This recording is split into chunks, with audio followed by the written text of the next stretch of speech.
Muy buenas tardes, mis amados hermanos. Dios nos bendiga enormemente la meditación de la santa palabra de nuestro Dios. Vamos a abrir nuestras Biblias, hermanos, ahí en Juan 6. Juan capítulo 6, versículo 35. ¿Sí se escucha bien mi voz hasta atrás? Sí, hermano. Perfecto.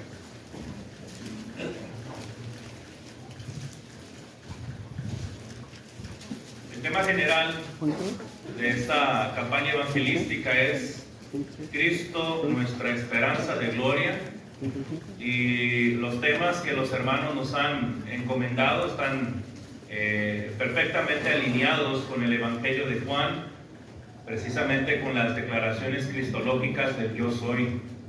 Hoy corresponde precisamente analizar y escudriñar en los versículos que a continuación vamos a leer. Juan capítulo 6, versículo 35, dice la palabra de nuestro Dios: Jesús les dijo: yo soy el pan de vida, el que a mí viene nunca tendrá sed, y el que cree en mí no tendrá sed jamás. Y luego dice el versículo 48, capítulo 6, versículo 48, dice: yo soy el pan de vida. Y luego el 51, yo soy el pan vivo que descendió del cielo. Si alguno comiere de este pan, vivirá para siempre. Y el pan que yo daré es mi carne, la cual yo daré por la vida del mundo. Hasta ahí el texto bíblico. A manera de introducción, mis amados hermanos, vamos a considerar algo del contexto bíblico sobre este gran discurso que se le conoce como el discurso del pan de vida.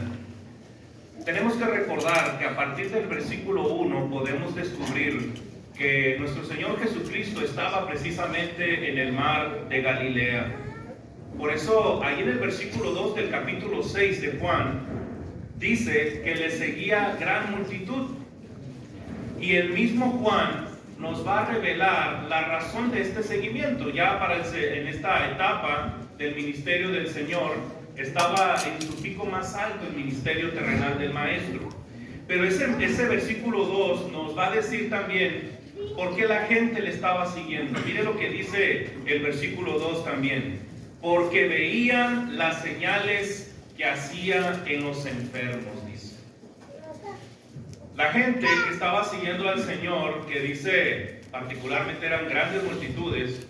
Marcos 3, no lo busquen Marcos 3, pero Marcos 3 dice que le seguían del norte, del sur, del este, del oeste, de todas las partes. Venían a Jesús precisamente para eso, para que les hiciera un milagro. Es una forma en la cual Juan alude a los milagros como señales, porque las señales de Jesucristo apuntalaban a algo. Y esa señal era precisamente que Jesús es el Cristo, el Hijo de Dios. Fíjense, hermanos, es interesante, porque si nosotros analizáramos a detalle todo el capítulo 6, vamos a descubrir que en el capítulo 6 hay todo tipo de seguidores, hay todo tipo de personas que estaban persiguiendo al Señor. Había curiosos, había falsos entusiastas, había escépticos, murmuradores, burladores, traidores, y había seguidores honestos. En esa gran multitud había todo tipo de seguidores. Luego es interesante, hermanos, que nuestro Señor Jesucristo, al ver las multitudes, las observa con tierna y compasiva mirada. Y enseguida le va a preguntar a Felipe en el versículo 5 del capítulo 6, le dice: ¿de dónde compraremos pan para que coman estos? Recuerden que estamos hablando del discurso del pan de vida. Todo este contexto nos va a ayudar a entender por qué el Señor dijo: yo soy el pan de vida. Le pregunta a Felipe: ¿de dónde compraremos pan para toda esta gente? Pero los discípulos pensaban resolver el problema diciéndole adiós a la gente. Pero Jesús insistía en que los apóstoles aceptaran esta responsabilidad de alimentar a los congregados. Fíjese lo que dice ahora el versículo 7 del capítulo 6.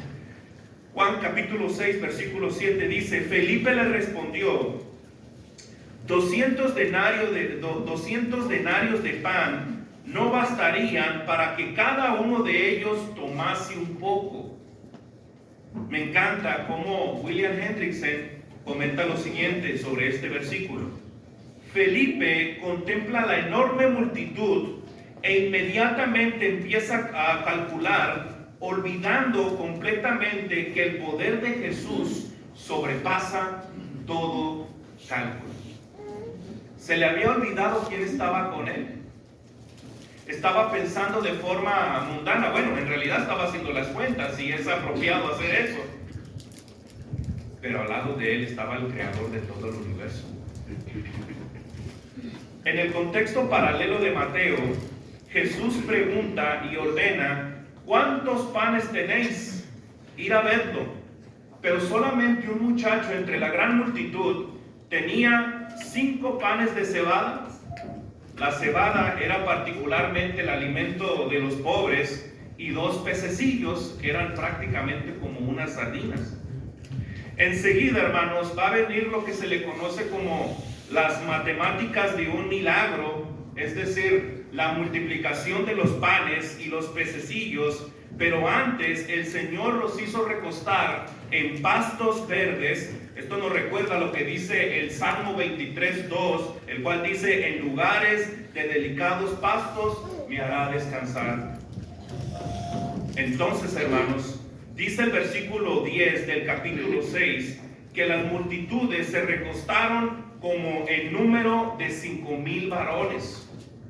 Lo único que se hizo particularmente en Juan 6, y que esta es una historia que se narra también en los otros evangelios, es que se contabilizaban a los varones. Un comentarista llamado John MacArthur dice que el número de los hombres era de 5,000, sin contar a las mujeres y los niños, con los cuales el total podría sumar más de 20,000 personas. Entonces, si fueron 5,000 varones, hay que contarle a mujeres y a niños, y se especula que pudieron haber sido alrededor de 20,000 personas. Luego dice el versículo 11 del capítulo 6: y tomó Jesús aquellos panes, y habiendo dado gracias, lo repartió entre los discípulos, y los discípulos entre los que estaban recostados, asimismo de los peces cuanto quería. Y es que en Jesucristo siempre va a existir esa gran abundancia, hermanos, porque Cristo es bueno, es misericordioso.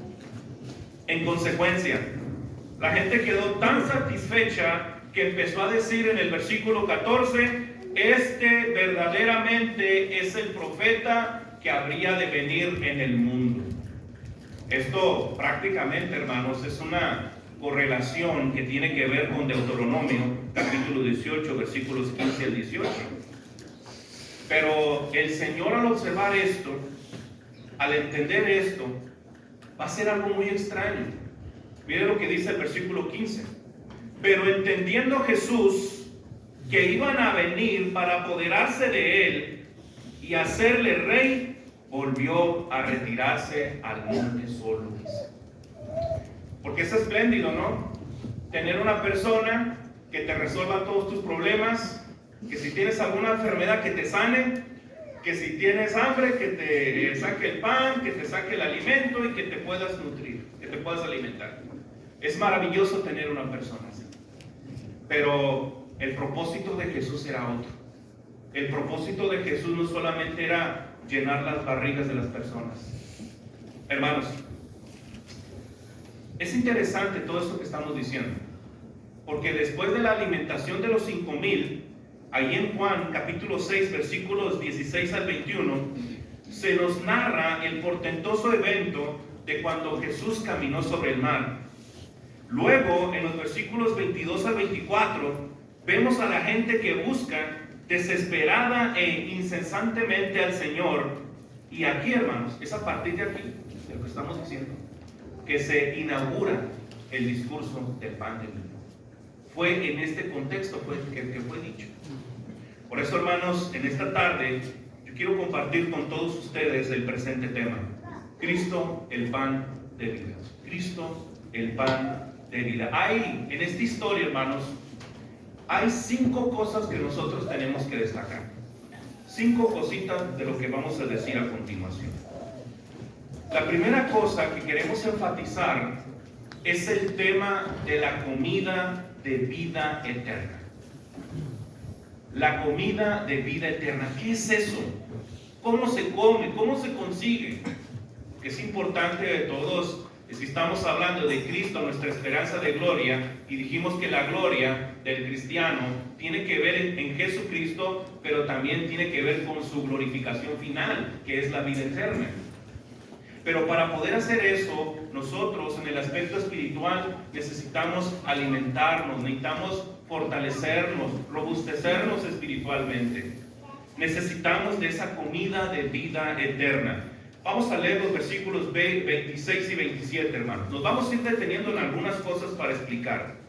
Dice el versículo 26, dice de la siguiente manera: respondió Jesús y les dijo. Hermanos, vamos a detenernos aquí. Si dice respondió Jesús, entonces ¿cuál era la pregunta? Mire lo que dice el versículo 25. Y hallándole al otro lado del mar, le dijeron: Rabí, ¿cuándo llegaste acá? Le dicen. Es decir, ¿se acuerdan que el Señor se fue al monte solo? Prácticamente se fue a esconder de la gente. Querían hacerlo rey tipo David, que le resolviera todos sus problemas, sus hambres, sus enfermedades. Y vamos a descubrir más adelante que para eso solamente lo buscaban. Es más, se lo vamos a resumir. ¿Dónde estaban todas aquellas personas que seguían a Jesús al momento de ser crucificados? ¿Dónde estaban todas estas personas cuando el Señor injustamente estaba siendo enjuiciado? ¿Dónde estaban? Se quedó solo, inclusive sus discípulos se desaparecieron, hermanos. ¿Por qué, hermanos? Porque encontraban un beneficio personal. Por eso. Sigue diciendo, estaban desesperados buscando a Jesús. ¿Dónde está? ¿Dónde lo podemos hallar? Versículo 26 dice: respondiendo Jesús les dijo: de cierto os digo, que me buscáis no porque habéis visto las señales, dice, sino porque comisteis el pan y os saciasteis, dice. Ustedes me están buscando porque llené sus barrigas. Ustedes me están buscando por sus deseos personales. Y a veces, hermanos, nosotros hacemos lo mismo. Para muchos, Dios, disculpen la expresión, para muchos Dios es el Dios bombero.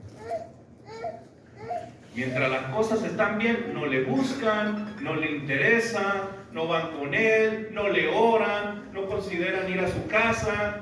Pero cuando están los problemas, ahí van rápido, ¿no? Vamos a la iglesia porque tenemos problemas. Vamos a empezar a Dios porque tengo problemas económicos, me está yendo mal en el matrimonio, entonces sí empiezo a buscar a Dios.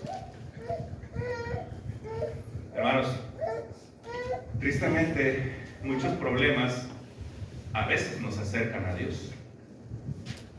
Muchas circunstancias difíciles, a veces que nosotros mismos provocamos, nos acercan a Dios.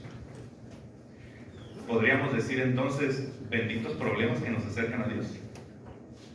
No debería ser así, hermanos. Hay que estar cerca de Dios, caminar con Dios en las buenas y en las malas, hermanos. ¿Sí? Ahora, mire lo que dice el versículo 27.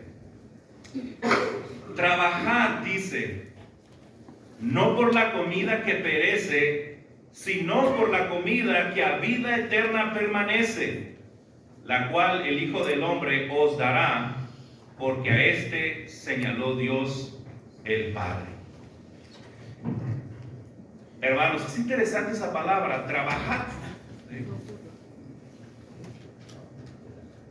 Todos los adultos que quieren de alguna u otra forma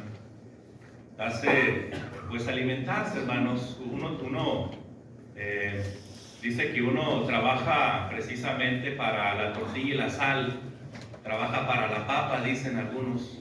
es decir, para comer, para subsistir. Todos necesitamos trabajar, hermanos, para salir adelante, para tener un techo, para tener ropa, para comer, para darse ciertos gustillos. Si tú no trabajas, tú no vas a tener nada de eso. ¿Sí? Inclusive, perdonen que lo diga de esta manera, inclusive los ladrones tienen que trabajar, obviamente de una forma negativa. Hermanos, necesitamos que hacer algo al respecto para comer, para alimentarnos. Bueno, a menos que sean algunos hijos menores de edad, ¿verdad?, que están bajo la sujeción de sus padres, ¿verdad? Pero lo cierto de esto, lo que me llama la atención, hermanos, es esa palabra, trabajar. El diccionario Strong, esa palabra trabajar, la define como hacer una labor con esfuerzo, dice. También dice que es lo opuesto a la ociosidad, la pereza o la inactividad. ¿Por qué decimos esto, hermanos? Porque, repito, poco interés mostraban las multitudes por las señales que hacía Jesús, milagros que indicaban que Jesús era el Cristo, el Hijo de Dios. Sin embargo, ellos estaban más preocupados por llenar sus panzas. Sin embargo, hay una pregunta que debemos hacernos de esta pregunta. Si el Señor les está dando este mandato, trabajar no por la comida que perece, sino por la comida que a vida eterna permanece. La gran pregunta en este punto es, ¿cómo podemos trabajar por la comida que a vida eterna permanece? Esa es la gran pregunta, hermano. Porque es la gran pregunta que le llamó la atención a sus oyentes. ¿Qué debemos hacer? Y es la pregunta que también nosotros tenemos que hacernos. ¿Cómo podemos trabajar por esa comida que a vida eterna permanece? Número 1. Trabajamos por la comida que a vida eterna permanece cuando escudriñamos las Escrituras, hermanos. Hay algo muy interesante. A mí me encanta mucho leer a los escolásticos, estudiosos de la Biblia, algunos de ellos monjes, franciscanos, agustinos, del siglo XII al XV. Ellos establecieron algo que se llama, para poder beneficiarte de las Escrituras, algo que se le conoce como la Lectio Divina, que es en latín Lectio Divina. Y ellos establecían 5 pasos para salir bien beneficiado de la palabra de Dios. La primera de ellas es la lectura. Llana, superficial, simple, como nosotros la hacemos. Una lectura. La segunda cosa es escudriñar. Escudriñar significa profundizar, hermanos. Algunos en la actualidad están muy en boga la expresión exégesis, ¿sí? Es profundizar, analizar. Hay una palabra clave por ahí, hay que buscarla en el diccionario. Hay algún versículo que no entiendo, podemos ver alguna otra versión de la Biblia, una versión dinámica para poder entender de una mejor manera. Tenemos lectura, escudriñar y también reflexionar, hermanos. Nosotros leemos la Biblia, lo que tenemos que hacer es, lo que yo leo, yo lo aplico en mi vida, ¿sí? ¿Cómo se relaciona eso con mi vida? ¿Cómo lo puedo llevar a la práctica también? Cuarto, memorizar, hermanos. Yo no estoy diciendo que te memorices toda la Biblia, pero si hay versículos claves que son potentes para la vida espiritual, esos versículos puedes aprendértelos de memoria y tenerlos presentes en la mente y en el corazón. Y 5, la enseñanza. Casi este quinto punto prácticamente es el más importante de todos, enseñar. Muchos se preguntarán de aquí y dirán, hermano Horacio, pero pues yo no predico aquí, yo no me subo al púlpito a predicar. ¿Y quién te dijo que un púlpito físico, material es el único que hay? Todos tienen familias, hay padres de familias aquí, hay madres aquí que también pueden enseñar a los hijos, a los nietos. Está mamá o está la abuelita ahí con los niños. y le puede decir ahí en la mesa, oye mijo, mira, leí este versículo, dame 2 minutitos, 3 minutitos nomás para explicártelo. No es necesario que les des una predicación de 1 hora, ¿sí? Yo les aseguro que si les pregunto aquí en este recinto, ¿cuántas de aquí, de las hermanas tienen hijos? ¿Cuántos tienen nietos? Les aseguro que todos van a levantar la mano. Entonces, cada una de ustedes es una maestra en potencia. Eso es lo que trato de decirles. ¿O qué tal con el esposo que a lo mejor es incrédulo? O la esposa que es incrédula. Un versículo bíblico que usted leyó, en 5 minutos trate de platicárselo. Así, de esa manera usted va a poder ir sembrando la semilla de la palabra de Dios en el corazón de la persona, ¿sí? Entonces, esa parte es bien importante también, hermanos. ¿Cómo podemos trabajar por la comida que a vida eterna permanece? Ya dijimos, cuando escudriñamos las Escrituras, cuando asistimos a las reuniones de la iglesia para adorar a Dios y para edificarnos.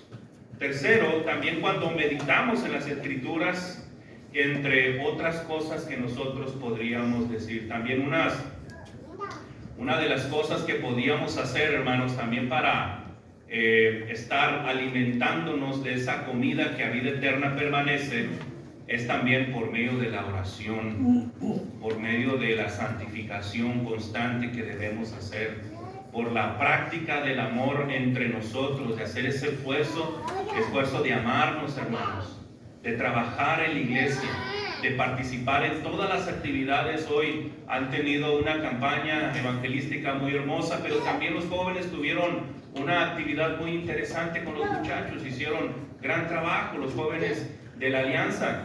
Entonces hay que participar en todas esas actividades, hermanos, porque cuando hacemos todas esas cosas para el reino de Dios, estamos trabajando por la comida que a vida eterna permanece. Ahora, ¿cuál es esa comida? ¿Cómo lo podemos palpar? ¿Cómo es potable esa comida en nuestra vida? Ahorita vamos a comentar algo acerca de eso. Bien, hermanos, ya vimos en primer lugar la comida que a vida eterna permanece. Ya dijimos lo que usted necesita hacer. Y son cosas que nuestros predicadores siempre nos han enseñado por mucho tiempo. Son las mismas cosas que usted ya conoce, pero hay que tenerlas presentes para practicarlas. Hay una segunda cosa que quiero compartir con ustedes: la obra de Dios. Miren lo que dicen los versículos 28 y 29. Juan capítulo 6, versículos 28 y 29. Dice: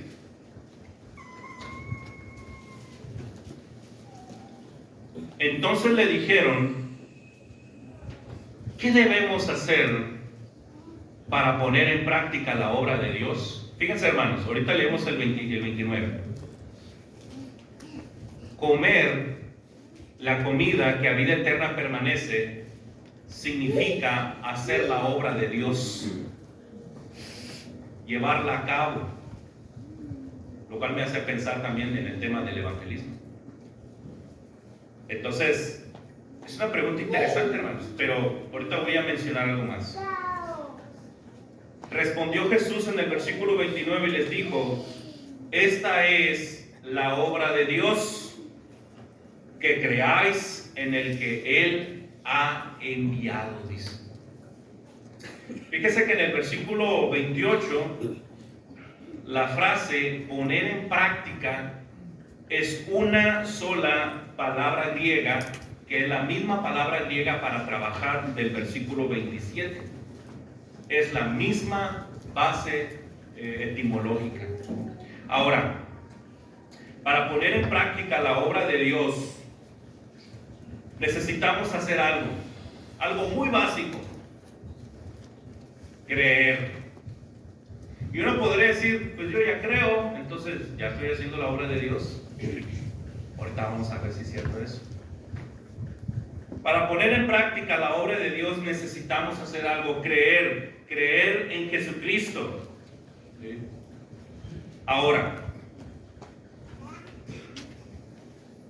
si esto es así, hermanos, ¿qué podemos pensar de Romanos 3:20? Romanos 3:20 dice: ya que por las obras de la ley ningún ser humano puede ser justificado. A ver, Jesucristo me está diciendo que la obra de Dios es creer, y Pablo me está diciendo que ninguno por las obras de la ley puede ser justificado. La justificación tiene que ver ser declarado inocente, pero tiene que ver también con la salvación. Hermanos, creo que el contexto es clarísimo. Lo que el apóstol Pablo está descartando, o lo que descarta Pablo, son las obras de la ley, es decir, las obras de la ley mosaica, como lo puede ser la circuncisión. Nuestros amigos calvinistas meten a la bolsa toda obra, hermanos, toda obra. Hay grupos denominacionales que solamente les basta creer y hasta ahí, hermanos. Cualquier otra cosa es una obra de la ley. ¿Sí? El bautismo lo ven como una obra. Por eso para ellos el bautismo no es para salvación, hermanos. Solamente la fe te salva. La fe sola y allanas. ¿Sí? Entonces, esto es una contradicción para lo que dice la primera carta a los Tesalonicenses, capítulo 1, versículo 3. Acordándonos sin cesar delante de Dios y Padre nuestro, de la obra de vuestra fe, dice Pablo. La obra de vuestra fe. Y ese es el argumento que también desarrolla Santiago. Mire, vamos allá a Santiago, capítulo 2. No pierda Juan 6, hermano. Santiago, capítulo 2, un texto que seguramente ustedes conocen. Quiero extraer algo de ahí además. Dice: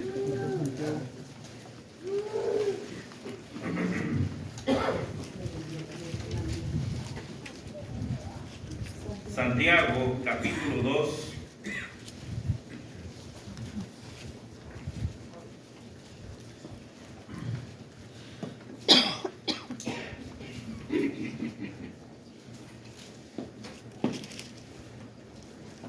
Disculpen, hermanos, se me pegaron las hojas aquí. Santiago, capítulo 2, versículo 17 dice. Es interesante este texto, hermanos. Mire cómo dice.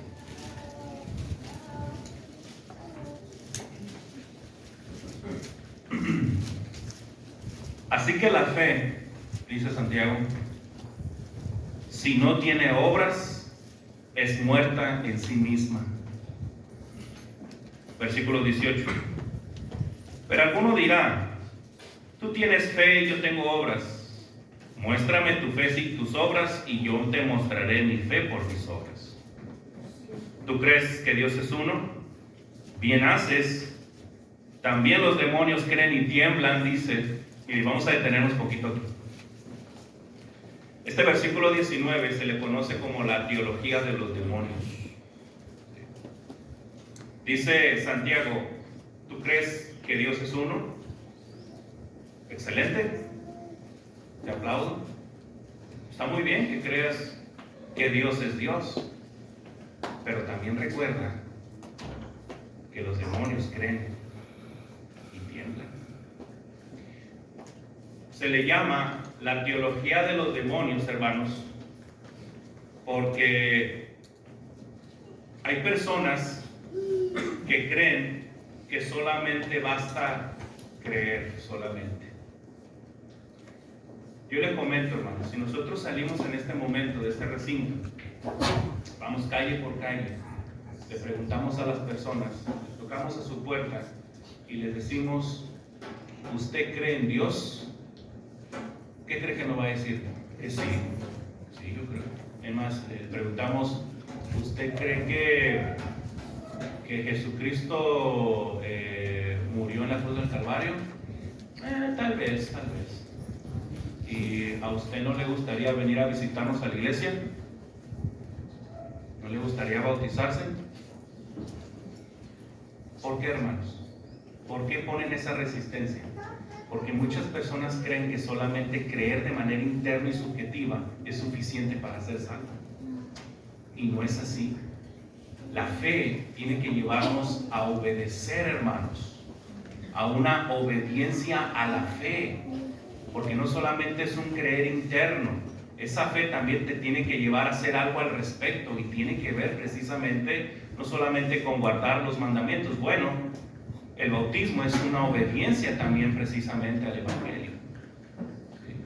Y hay muchas personas que tienen la teología de los demonios, que creen, pero no quieren obedecer a Dios de ninguna manera, hermanos. ¿Sí? Están igual que los demonios, hermanos, porque así les pasó a ellos. ¿Sí? Ellos creen en Dios, inclusive antes de que las personas reconocieran que Jesucristo es el Hijo de Dios, ya los demonios lo habían reconocido como el Santo de Dios, como el unigénito Dios, ya lo habían reconocido como el Mesías, los demonios, hermanos, pero por eso no van a ser salvos solamente, hermanos. No van a ser salvos porque ellos ya se rebelaron, ellos tuvieron todo en el cielo, ellos vivieron en las moradas eternas y aún así se rebelaron contra Dios, hermanos, no obedecieron a Dios. Sí. Hermanos, esa parte también es interesante. Ahora, hermanos, les digo, esta doctrina que estamos mencionando y de la cual estamos mencionando es la famosa doctrina de la fe sola. La fe sola, que para poder ser salvo solamente necesitas la fe, única y exclusivamente. La Iglesia de Cristo no enseña eso, hermanos. Por eso hacemos la pregunta: ¿la fe sola salva? Entonces, ¿qué decir del oír, hermanos? ¿Qué podemos decir del oír? Mire lo que dice Efesios 1:13: en él también vosotros, habiendo oído la palabra de verdad, el evangelio de vuestra salvación, dice. El oír salva, sí, hermanos. ¿Qué decir del arrepentimiento? Segunda carta a los Corintios, capítulo 7, versículo 10: porque la tristeza que es según Dios produce arrepentimiento para salvación. ¿Qué decir de la confesión de fe? Romanos capítulo 10, versículo 9: que si confesares con tu boca que Jesús es el Señor y creyeres en tu corazón que Dios le levantó de los muertos, serás salvo. ¿Qué decir del bautismo, hermanos? Primera de Pedro capítulo 3, versículo 21: el bautismo que corresponde a esto ahora nos salva, dice. Hermanos, en suma, poner en práctica las obras de Dios es que creamos en Jesucristo. Y esto no solamente alude a una fe subjetiva e interna, sino también a una fe objetiva, a una fe extrínseca, obediente, porque tiene un maridaje perfecto, hermanos. No solamente es creer en el interior, sino que también esa fe se debe de demostrar en nuestras obras y en nuestras acciones, porque si no es así, tú tienes la teología de los demonios. Creen en Dios, pero no le obedecen. Creen en Dios, pero hacen lo que quieren, y así no es esto, hermanos. También, cuando se menciona alguno de los elementos del plan de salvación, siempre debemos de verla como una sinécdoque, es decir, una parte por el todo y el todo por la parte. ¿Por qué? Porque la salvación es una y no se puede excluir ninguna de estas, porque en su defecto estaría incompleto el plan de salvación, y eso es lo que quiere el diablo. Hay personas que han oído, hay personas que creen, pero hay personas que no quieren arrepentirse. Hay personas que no quieren bautizarse, ni mucho menos ser fieles a Dios. Hermanos, ya hemos visto particularmente, hermanos, hemos hablado acerca de la comida que a vida eterna permanece, número 1. Y en segundo lugar, miramos el tema de la obra de Dios y hablamos del creer. Ahora vamos a ver un tercer punto: el pan del cielo. El pan del cielo. Vamos a leer Juan capítulo 6, versículos 30 al 35. Juan capítulo 6, versículos 30 al 35.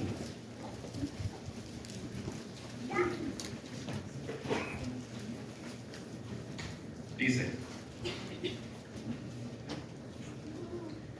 le dijeron entonces: ¿qué señal pues haces tú para que veamos y te creamos? ¿Qué obra haces?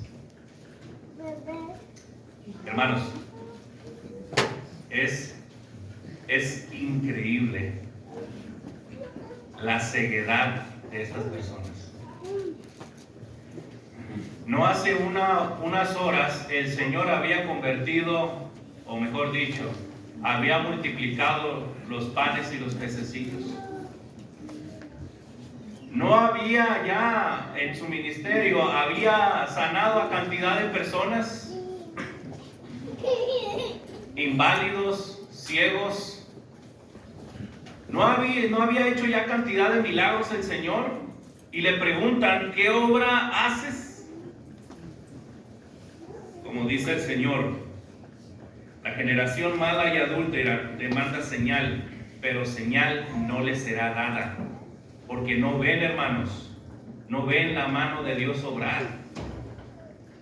Luego dice el versículo 31, nuestros padres comieron el maná en el desierto, como está escrito, pan del cielo les dio a comer. Versículo 32, y les dijo, de cierto os digo, no os dio Moisés el pan del cielo, mas mi Padre os da el verdadero pan del cielo, porque el pan de Dios es aquel que descendió del cielo y da vida al mundo. Le dijeron, Señor, danos siempre este pan. Versículo 35, Jesús le dijo, yo soy el pan de vida, el que a mí viene nunca tendrá hambre, y el que en mí cree no tendrá sed jamás, dice. Más adelante, al final de esta historia, hermanos, muchos ya no van a querer seguir a Jesús, porque lo que está diciendo es algo espiritual, y lo espiritual no les interesa, hermanos. Miren, hermanos, aquí tenemos el pan que Dios le dio al pueblo hebreo en el desierto, y tenemos el otro pan que es Jesucristo. Tenemos el pan del Antiguo Testamento y tenemos el pan del Nuevo Testamento. Vamos a hacer este contraste. Número 1. Moisés fue el medio que Dios usó para dar el maná. ¿Ustedes se acuerdan lo que es el maná? ¿Alguien se acuerda qué significa la palabra maná? ¿Qué es esto? Decía, ¿qué es esto? O sea, no sabían qué era, hermanos. El maná era precisamente un tipo de semillas de culantro que se daban ahí mientras caminaban por el desierto los hebreos.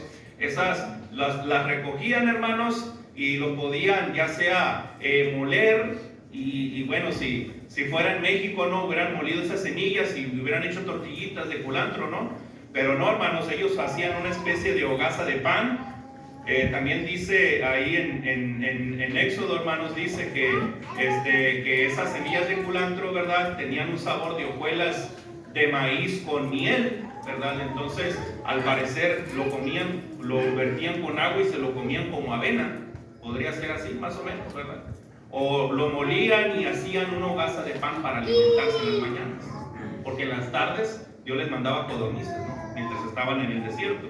Entonces, Moisés fue el medio que Dios usó para dar el maná, mientras que en el Nuevo Testamento Dios da este pan del cielo por medio de Jesucristo. Número 2, el maná del Antiguo Testamento era una sombra del verdadero alimento procedente del cielo, y es Jesucristo. Él es el gran alimento para el alma y es quien ha reivindicado el árbol de la vida. Mire lo que dice Apocalipsis 2:7, dice, al que venciere le daré a comer del árbol de la vida, el cual está en medio del paraíso de Dios. Si tú ya obedeciste el Evangelio y has guardado el mandamiento de Dios, y tienes esta correlación, esa relación vital con Jesucristo, tú tienes acceso a ese árbol de la vida, no por tus propios méritos, no por los méritos de Jesucristo. Por eso dice el versículo 7 de Apocalipsis 2, dice, le daré a comer del árbol de la vida, hermanos. Fíjense qué hermoso es esto. Número 3. El maná del Antiguo Testamento era para el sustento diario, pero el pan que Jesús da es para vida eterna. Mire lo que dice Juan, capítulo 6, versículo 49 y 50.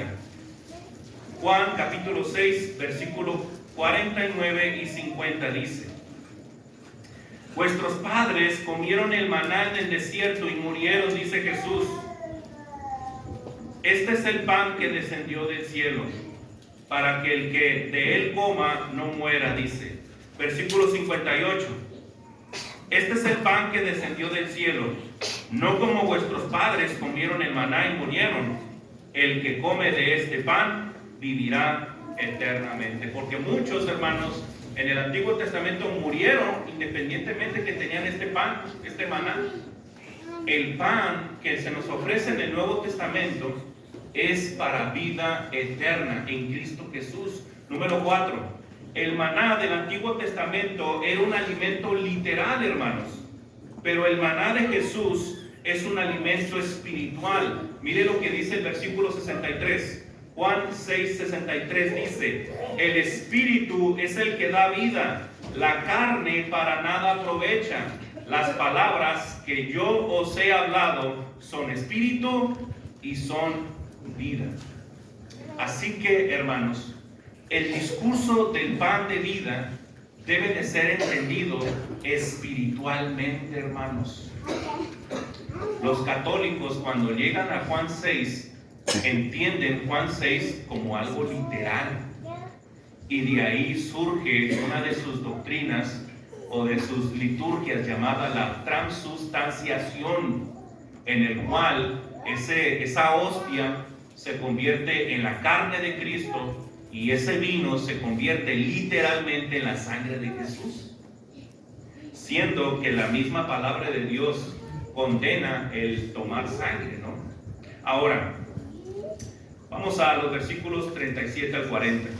37 al 40. Juan capítulo 6, versículo 37 por el momento, el 37 solamente.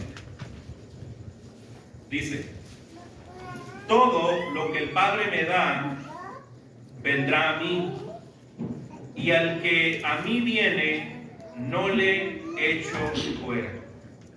Fíjese, hermanos, que este versículo 37 es uno de los favoritos de aquellas personas que tienen un pensamiento reformado. ¿Por qué? Porque aquí hay algunas doctrinas calvinistas en este versículo, o mejor dicho, lo han convertido en algunas doctrinas de algunas denominaciones. Por ejemplo, la famosa doctrina de la gracia irresistible de los calvinistas, cuando dice: todo lo que el Padre me da vendrá a mí, ¿sí? Otra de las doctrinas que se manejan utilizando este versículo 37 es el de la famosa predestinación, o también una doctrina muy famosa entre los calvinistas, la famosa doctrina de salvos siempre salvos. Eso es lo que enseñan algunas iglesias calvinistas, y es algo que la iglesia de Cristo no enseña, hermanos. ¿Por qué? ¿Por qué, hermanos? Porque hay algunos textos bíblicos claves que nos ayudan a contrastar esto que estamos diciendo. Mire lo que dice Filipenses capítulo 2, versículos 12 al 13. Filipenses capítulo 2, versículos 12 al 13. Dice: por tanto, amados míos, como siempre habéis obedecido, Filipenses 2, 12 al 13, no como en mi presencia solamente, sino mucho más ahora en mi ausencia, dice. Ocupaos, dice Pablo, ocupaos en vuestra salvación con temor y temblor, porque Dios es el que en vosotros produce así el querer como el hacer por su buena voluntad, dice. Ocupaos en vuestra salvación con temor y temblor. Quiere decir que debes de cuidar tu salvación, que debes salvaguardar tu salvación. ¿O qué les parece Gálatas 5:4? Dice: de Cristo os desligasteis, los que por la ley os justificáis, de la gracia habéis caído, dice. ¿Se dan cuenta, hermanos? Estos dos versículos echan por debajo las doctrinas calvinistas de la gracia irresistible, de la predestinación y de la famosa doctrina de salvos siempre salvos. Quiere decir que no se puede caer de la gracia. Hermanos, nosotros podemos perder la salvación cuando nos salimos de la relación con Cristo Jesús. Entonces, hermanos, la Biblia se contradice. Si en el versículo 37 dice, todo lo que el Padre me da vendrá a mí, y el que a mí viene, dice Jesucristo, no le echo fuera. Pero ya nosotros vimos en Filipenses y en Gálatas, ¿verdad?, que estos versículos precisamente hacen a un lado algunas doctrinas calvinistas. Entonces, ¿qué pasa? ¿La Biblia se contradice? No, hermanos. Pensamos que el contexto nos dará el sentido de este versículo polémico. Mire, vamos allá a Juan, capítulo 6, versículos 44 al 45. Juan, capítulo 6, versículos 44 al 45. Dice, ninguno puede venir a mí si el Padre que me envió no le trajere. Fíjese, hermanos, que esta frase, trajere, es interesante, significa arrastrar o persuadir. Arrastrar o trajer, hermanos, se refiere a una red para pescar. Recordemos que cuando Jesús llamó a Pedro y a Andrés, les llamó pescadores de hombres. ¿Cuál sería la red de estos pescadores de hombres? El Evangelio de Jesucristo, hermanos. Está hablando acerca del Evangelio. Esa gran red para salvar a los hombres es el Evangelio. ¿Sí? Continuamos con la lectura. Dice, ninguno puede venir a mí si el Padre que me envió no le trajere, y yo le resucitaré en el día postrero. Escrito está en los profetas, y serán todos enseñados por Dios, así que todo aquel que oyó al Padre y aprendió de él, viene a mí. Fíjese cómo están estas dos cosas: oír y aprender, hermanos, ¿sí? Para que una persona pueda aceptar el Evangelio y pueda salvarse, debe de haber alguien que le predique y que le enseñe a la persona, ¿sí? Mínimo el plan de salvación, ¿sí? Ahora, ¿cómo es que el Padre da a Cristo? ¿De qué manera? ¿De qué forma? Bueno, Dios da a Cristo solamente a los que creen en Él y obedecen el Evangelio. Dios es fiel para aquellos que hacen su voluntad y protege a aquellos que se mantienen en el reino de Dios. Por eso dice la primera parte del versículo 39. Mire, vamos allá al versículo 39. Dice, y esta es la voluntad del Padre, el que me envió, que todo lo que me diere, es decir, todos los que obedecen el Evangelio, son dados a Cristo por el Padre, ¿sí? Es por medio del Evangelio que Dios da a Cristo precisamente. Ahora, dice la segunda parte del versículo 39, no pierda yo nada, sino que lo resucite en el día postrero. Ojo con esta frase del versículo 39. La frase, no pierda yo nada, está conectada con el sino que lo resucite en el día postrero. Porque este es el verdadero significado, hermanos, de la vida eterna. Este es el verdadero significado de no perder nada, ¿sí? No perder nada es igual a la resurrección de los muertos, y ese es el tema. Por eso dice el versículo 40, y esta es la voluntad del que me ha enviado, que todo aquel que ve al Hijo y cree en Él tenga vida eterna, y yo le resucitaré en el día postrero. Cuando dice que yo no pierda nada, está hablando de la resurrección de los muertos. Para terminar, hermanos, para terminar, quiero terminar con un último punto, el quinto punto: la carne de Cristo. La carne de Cristo. Mire lo que dice Juan capítulo 6, versículo 51. Dice, yo soy el pan vivo que descendió del cielo. Si alguno comiere de este pan, vivirá para siempre.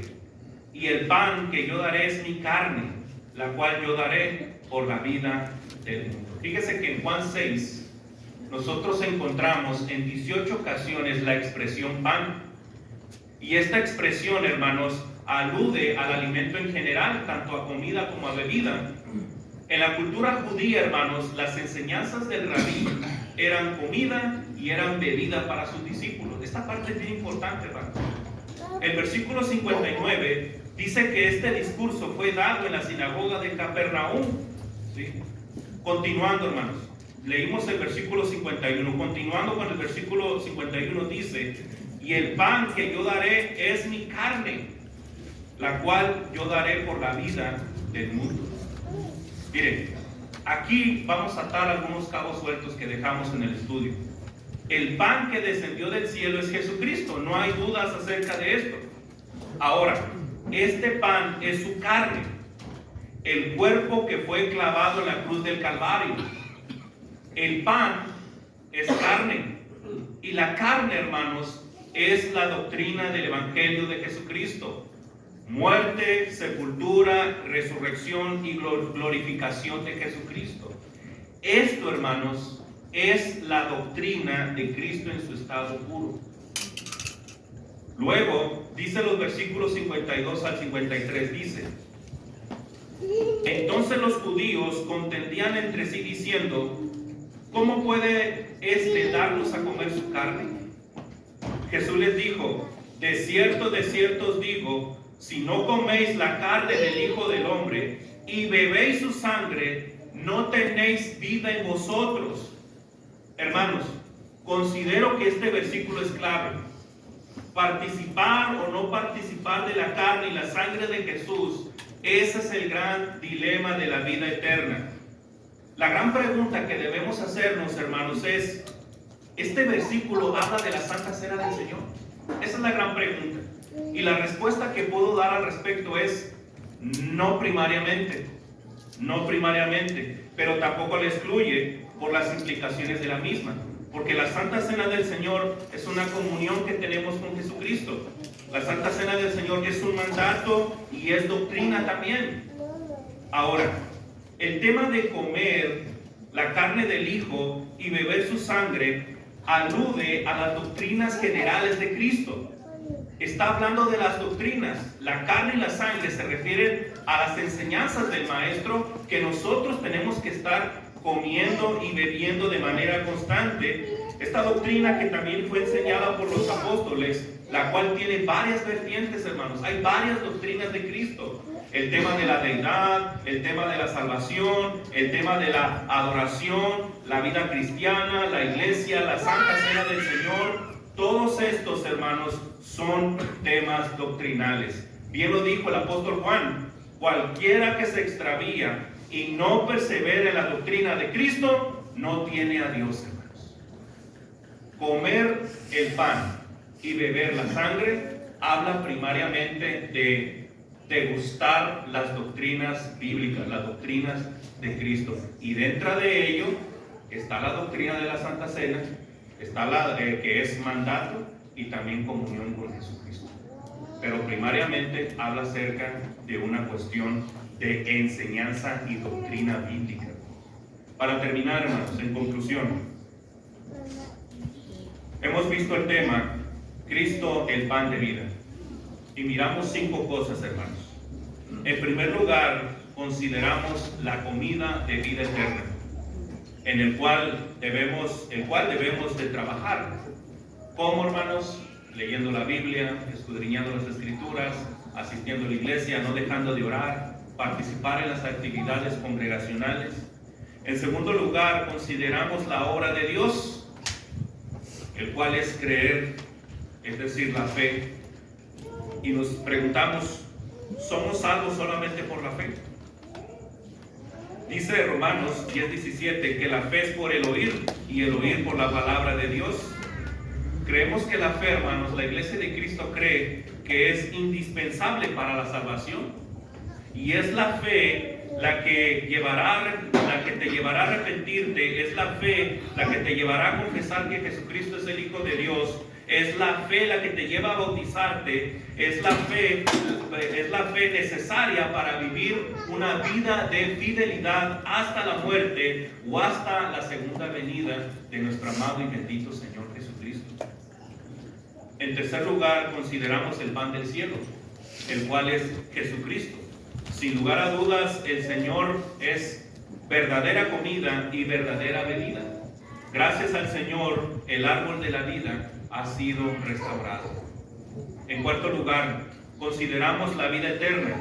Ese pan del cielo que es Jesucristo es la vida eterna.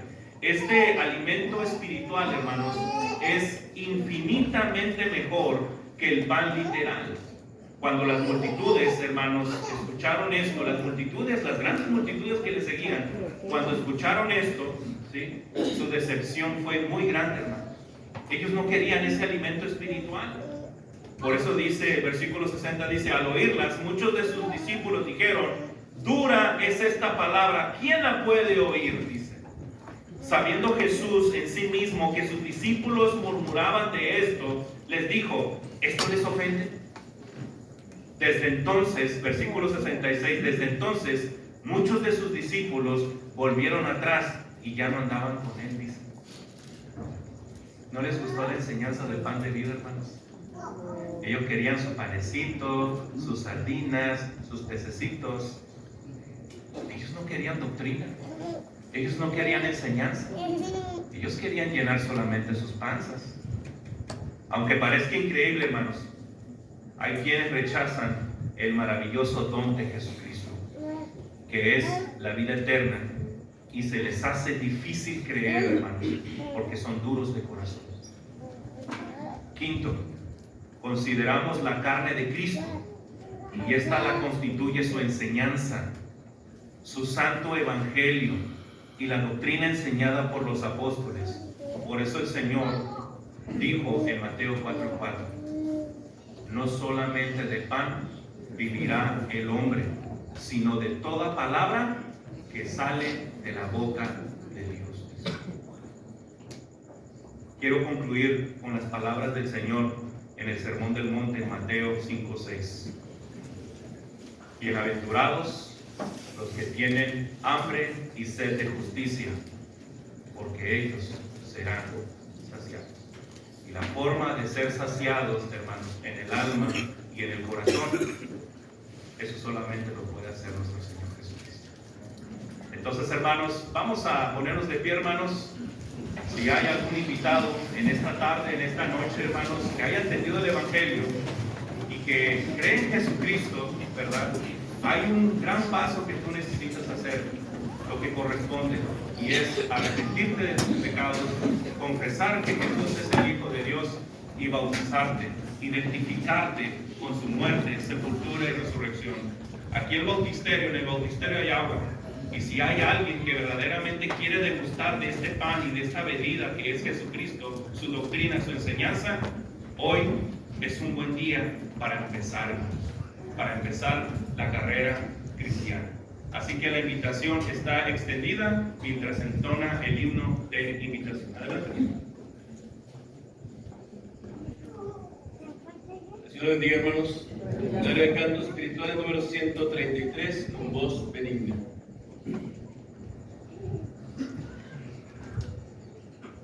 Con voz benigna te